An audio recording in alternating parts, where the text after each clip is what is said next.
Poštovani gledaoci, dobro večer. Pratite novo izdanje dnevne informativne emisije Neon Info na programu Neon televizije.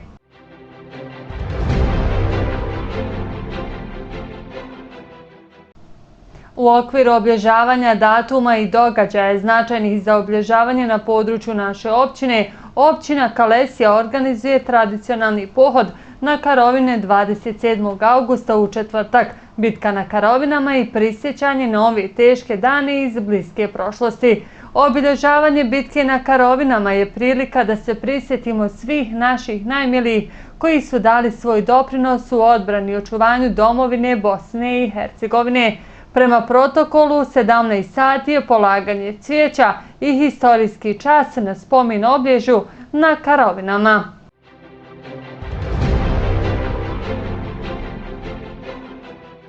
Oko 10 sati i 30 minuta brzom intervencijom spasioca Rizaha Jaganjca na prvom jezeru Panonike od utapanja je spašena gospođa 60-godišnja SF iz Kalesije, koju je nakon uspješnog i veoma brzog spašavanja odmah pregledala ekipa hitne pomoći Doma zdravlja Tuzla, stalno stacionirana na Panonici. Osim velikog šoka, nije bilo drugih posljedica zahvaljujući brzoj intervenciji spasioca. Čestitke momcima i djevojkama spasilačko-redarske službe Jet Set na četvrtoj brzoj i uspješnoj intervenciji i spašavanju četvrtog života ove sezone, navode iz Panonike.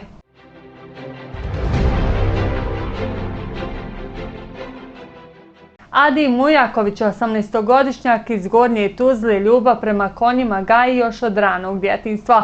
Zbog te ljubavi skupio je novac i prije 2 godine kupio Manga, konja koji mu je postao najbolji prijatelj. Po njemu je dao ime konjičkom klubu koji iz dana u dan napreduje. Škola jahanja koju je osnovao ovaj mladić postala je itekako poznata kako u TK, tako i u Bosni i Hercegovini. Posjetioca i onih koji žele naučiti jahati svaki dan je sve više, kaže Mujaković.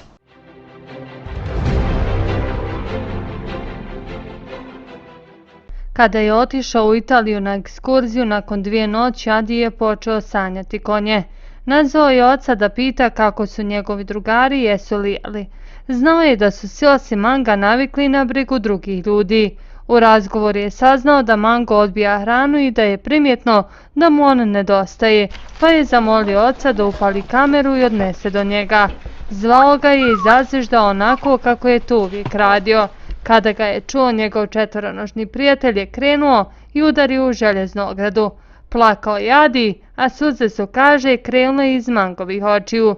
Njihova povezanost je posebna, neobjašnjiva onome ko to nije doživio. Mango je samo za mene, tu ne može mi niko ni platiti, ni nagovoriti me da ga zješi, znači ni nasilno, nikako. To ne može. Ja ne dam, i niti bi on dao. Evo, ja na Ivatović kad smo išli, ništa, ja njemu skinem svu opremu s glave, znači ni glavina, ni ular, niti šta. Dok drugi jedva obuzdaju jer on je ždrijebac među kobilama, to se pobuni. Ja skinem sve i jašem normalno, znači bez problema, desno, lijevo, stanem. Upobrdam, kažem, stani Mango da siđem, reko teško ti on stane, okrenem se da me lakše sići. Ja siđem, uhvatim se njemu za rep i idem uzbrdo gore. Adi je prvog konja, Manga, kupio prije nešto više od 2 godine. Prvo je, kaže, kupio ovcu, istu je prodao, pa potom kupio 2. Razmnožio i tako skupio novac da kupi konja. Na početku je jahanju učio samo rodice, ali se ta priča proširila te je za školu jahanja sve više zainteresovanih. Za nepunih mjesec dana ima 40 stalnih članova. Dnevno ima preko 60 posjetilaca. Danas imam 5 odraslih konja i 3 ždrijebeta. 3 su miješana i 4 su, kako se zove, čistokrvna i Mango je više lipicaner nego što je križan konj. On je 90% lipicaner, ja kažem da je lipicaner ili ima sve njegove predispozicije.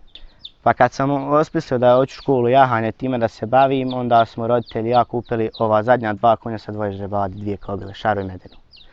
A ove ostale konje sam imao prije. To je bilo moje, znači rekreativno jahanje samo.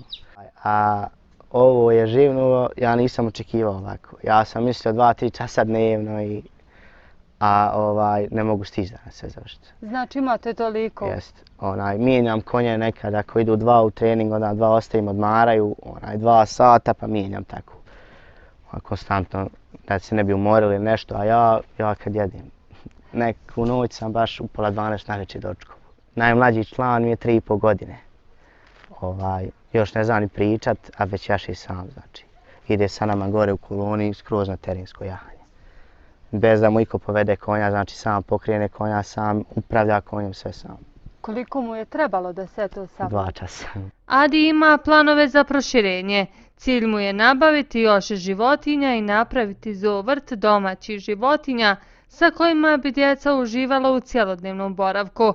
Osim toga, Adi je pokrenuo još jednu lijepu priču, a to je terapijsko jahanje za djecu sa posebnim potrebama kojima časove ne naplaćuje, poneke čak sa konjem ode, ukoliko ih roditelji ne mogu dovesti. Njegovu priču pogledajte u emisiji Time Out koja je na programu Neon televizije u četvrtak u 19 sati.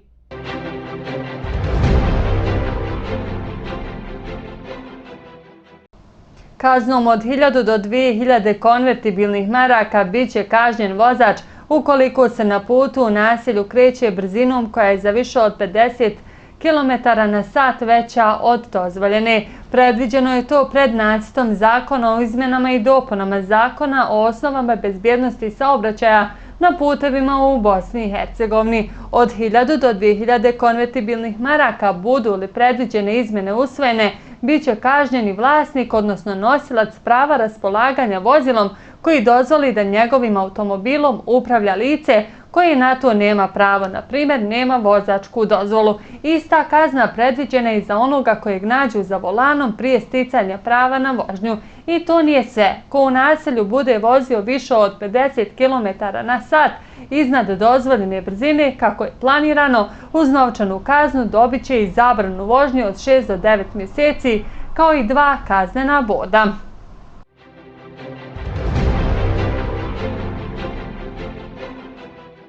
Rijaset islamske zajednice u Bosni i Hercegovini i muftijstvo Banja Lučko su završili sve procedure registracije medrese Reis Ibrahim Efendije Maglajlić u Banja Luci. Nastava u novoj obrazovnoj instituciji islamske zajednice u Bosni i Hercegovini će početi ove školske godine, a već je upisano jedno odjeljenje od 22 učenika.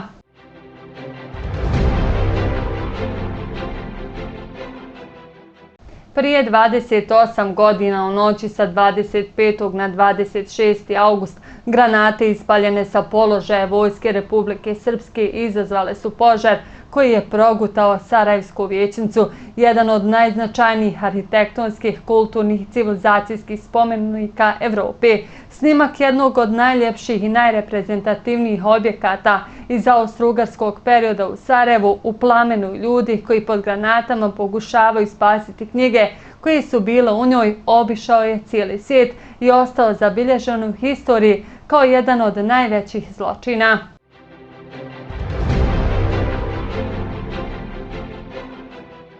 Povodom realizacije programa pod nazivom Pedagoške metode razvoja zdravih stilova života kod mladih, prevencija od pojavi uzimanja alkohola i droge, Udruženje Eko Zeleni Tuzlanskog kantona u saradnji sa javnom ustanovom Bosanski kulturni centar Alije Izetbegović Kalesija raspisao je ekološki natječaj za odabir najboljih literarnih radova studenata i učenika osnovne i srednje škole o temi Droga i alkohol su najgore zlo. Tim povodom danas je organizovan okrugli sto, a tom prilikom uručene su i nagrade.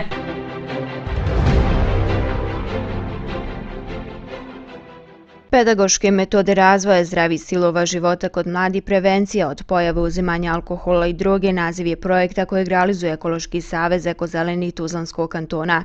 Među mladima su itekako prisutni poroci poput alkohola, droge i cigareta, kazao je profesor Mohamed Omerović, te da društvena zajednica i porodica imaju važnu ulogu u razvoju zdravih stilova života kod mladih. Današnja ova manifestacija imala je za cilj da kod mladih razvije interesovanje, jednostavno da poruče mladi da je alkohol, duhan i droga zlo, da ga nema goreg i mladi su napisali značajan broj literarnih radova koje ćemo mi danas nagraditi i novčanim nagradama i knjigama i mi pozivamo i širu zajednicu i općine i kantone i vlade da se okrenemo borbi protiv alkohola, duhana i droge kod mladi i pravcu zaštite životne sredine, jer mi moramo da shvatimo da je zdravlje najpreče, to smo vidjeli sada i u pojavom COVID-19, kako smo se ujedinili u poštivanju mjera, te prema tome ovaj današnji projekat ima zdravstvenu komponentu, ali prije svega ima humanu dimenziju, ekološku, ima socijalnu dimenziju,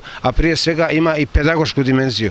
Završeni i ekološki natječaj na temu droga i alkohol su najveće zlo, te je komisija izabrala najuspješnije literarne radove, a na današnjoj manifestaciji su uručene i nagrade. Među nagrađenim učesnicima natječaja su i sestre Melina i Lamija Šišić. Na ovaj konkurs sam se prijavila čisto iz potrebe da kažem ono što osjećamo o svemu ovome i kako se naše društvo tako povlači u te neke mračne dijelove gdje ne bismo trebali odlaziti i u svoj rad sam ukomponovala više aspekata vezano za moral i vezano za naše razmišljanje o životu, ne konkretno o drogi i alkoholu kako su to loše stvari, jer se to stalno ponavlja i niko to ne shvata ozbiljno, rijetko ko.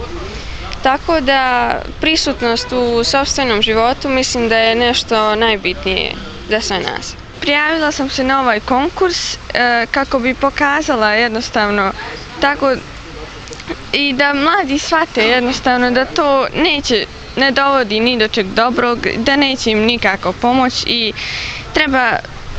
uglavnom se da baziramo na to da je to loše samo i malo prije smo čuli to niko ne shvata zaozbiljno i trebamo pogledati i vidjeti šta je zapravo uzrok da se dođe do toga, do te ovisnosti i kako da se to izliječi, jer treba, bez obzira na sve ostale ljude koji govore da to treba prestati, taj sam pojedinac koji je ovisnik treba da shvati i da shvati jednostavno da time neće ništa postići.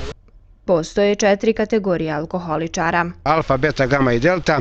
Alfa su oni koji danas hoće da čašicu dvije probaju i tako dalje, ali to upravo može da utiče porodica negativno na dijete i da on proba čašicu dvije i onda stvaranjem navike on prelazi u beta alkoholičara, beta već se opija, gama je već svaki dan pijan, a delta je već dovoljno me miris. Znači i alkoholozi i neuropsijatri su to istraživali. Mi moramo se boriti da mladi shvate da je alkohol, duhan i droga zlo, da ga nema goreg.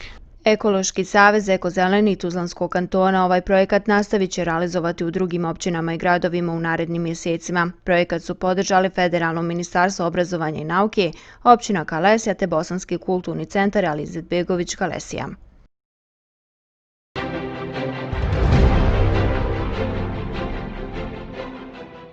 Njemačka planira ukinuti obavezno testiranje na COVID-19 za putnike koji se vraćaju iz visokorizičnih područja, te preusmjeriti svoju strategiju na bolnice i staračke domove, složili su se u ponedjeljak ministri zdravlja saveznih država. Tačan datum još nije poznat, no mjere bi trebale stupiti na snagu sredinom septembra ili 1. oktobra.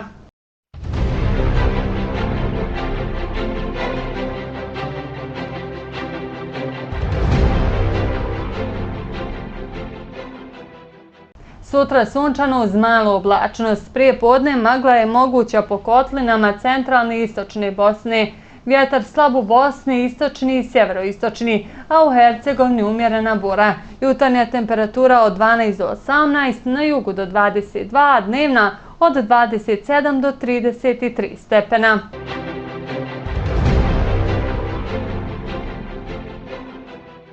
Poštovani gledalci, došli smo do kraja i ovog izdanja dnevne informativne emisije Neoninfo. Pratite nas ponovo sutra od 18 sati i 45 minuta. Hvala vam na pažnji.